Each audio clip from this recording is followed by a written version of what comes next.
జనగామ జిల్లాలోని కొడకండ్ల, పాల్కుర్తి మండలాల్లో మొంతా తుపాను ప్రభావానికి దెబ్బతిన్న పంట పొలాలను జిల్లా కలెక్టర్ రిజ్వాన్ బాషా పరిశీలించారు. క్షేత్రస్థాయిలో సర్వే చేసి దెబ్బతిన్న ప్రతి పంట నష్టాన్ని నమోదు చేయాలని అధికారులకు సూచించారు. రైతు భరోసా యాప్ ద్వారా పంట నష్టాన్ని నమోదు చేసి రైతులకు నష్టపరిహారం అందేలా చూడాలని అన్నారు. పూర్తిగా తడిచి రంగు మారిన ధాన్యాన్ని కొనుగోలు కేంద్రం వద్దకు కాకుండా నేరుగా మిల్లుకు తరలించాలని సంబంధిత అధికారులకు ఆదేశాలు జారీ చేశారు.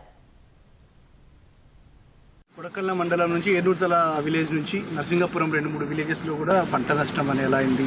మన జరిగిన సైక్లోన్ వల్ల వచ్చిన వర్షాల ప్రభావం కొన్ని క్రాప్స్ అనేవి డ్యామేజ్ అవ్వడం వల్ల ప్రెజెంట్ ఫీల్డ్ లెవెల్లో ఎన్యూమరేషన్ అనేది గౌరవ ముఖ్యమంత్రి గారు ఆదేశాల ప్రకారం ప్రతిదీ క్రాప్ డ్యామేజెస్ అన్ని కూడా ఫీల్డ్ లెవెల్లో అసెస్మెంట్స్, ఫోటోగ్రాఫ్స్తో పాటు వాళ్ళ యొక్క బ్యాంక్ డీటెయిల్స్ కూడా తీసుకుంటున్నాము. అందులో భాగంగా కొన్ని ప్యాడీ ఫీల్డ్స్ అంటే cotton and also some tomato fields ఈరోజు రైతుల సమక్షంలో విజిట్ చేయడం జరిగింది. వారి యొక్క ఎన్యూమరేషన్ చేస్తూ 33% కన్నా డ్యామేజ్ ఉన్న క్లాస్ ప్రకారం అండ్ రూల్స్ ప్రకారం ఏవైతే ప్రొవిజన్స్ ఉన్నాయో దాని ప్రకారం ఇప్పుడు అసెస్మెంట్ చేసుకొని వారికి గవర్నమెంట్కి ప్రతిపాదన పంపించడం జరుగుతుంది. రైతులందరూ కూడా వారి యొక్క ఎన్యూమరేషన్ అనేది ఏఈఓస్ రైతు భరోసా యాప్ ద్వారా చేస్తున్నాం కాబట్టి ప్రజెంట్ అందరూ కూడా జిల్లాలో ఉన్న ప్రతి మండల అగ్రికల్చర్ ఆఫీసర్ నుంచి ఏఈఓస్ అందరూ కూడా విస్తరణ అధికారులు అందరూ కూడా ఫీల్డ్ లెవెల్లో ఉన్నారు. ఈ యొక్క ఎన్యూమరేషన్ కంప్లీట్ చేసుకుని జనగాం జిల్లాలో ఉన్న క్రాప్ డ్యామేజ్ అసెస్మెంట్ ప్రభుత్వానికి పంపించడం జరుగుతుంది.